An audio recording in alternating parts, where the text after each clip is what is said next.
Hello, hello, beautiful people! This is my ordinary life, and I'm inviting you to enjoy it with me! OMG! Hinihingal ako, guys. So, yung mag-check lang sana ako dito sa mga gulay na itinanim ni Hubby na ampalaya, and merong babalutin na ibang bunga. I was shocked kasi wala na kaming me time dito sa gulayan. And I'm so happy to see. So, ako po yung nagtanim. Okay, na-flex ko before yung sitaw. Hello, beautiful people! This is my life, and I'm inviting you to enjoy it with me. As for today, update lang tayo doon sa na-flex ko na seeds, na sitaw. So guys, kakaganito talaga, kaibang kuha, saya, ang nadarama, promise. I'm so very, very happy. Nung naging ko talaga yung mga seedlings ko, ayan, it's watering the plants na, diba, malaki sila, so that's all muna. Join you again on my next week. So, pagtingin ko, to the right, ay sorry, nakikita yung aking pinatago. Oh my God, I'm so happy to see. May pakis. Kailangan talaga may pakis. Oh my God. Hangin ito.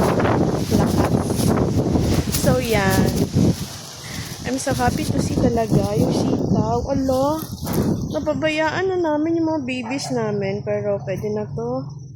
Gawing ano na lang ito yung malalaki. Gawin silang seeds para sa plant. Plant kami ulit dito after training niya. So, ayun.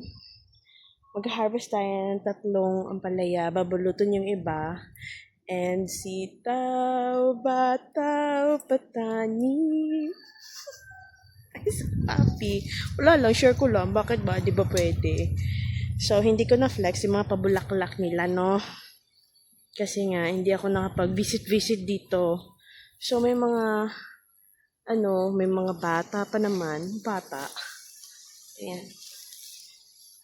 So far, antayin natin yung okra. So, yan lang. Gusto ko lang i-flex and i-share na mag-harvest ako ngayon ng sitaw. O, di ba may panggulay, may pang-ulam? Sagot ka ni one hand. Maniwaga kung gunting. Tak! Alright, so, ano yung mga na-harvest natin doon? Of course, meron ako tapos, nakakuha ko ng 2 ampalaya. Yan. And yung sitaw. Oh, lamang tiyan ito. Diba? Hindi na kailangan bumili.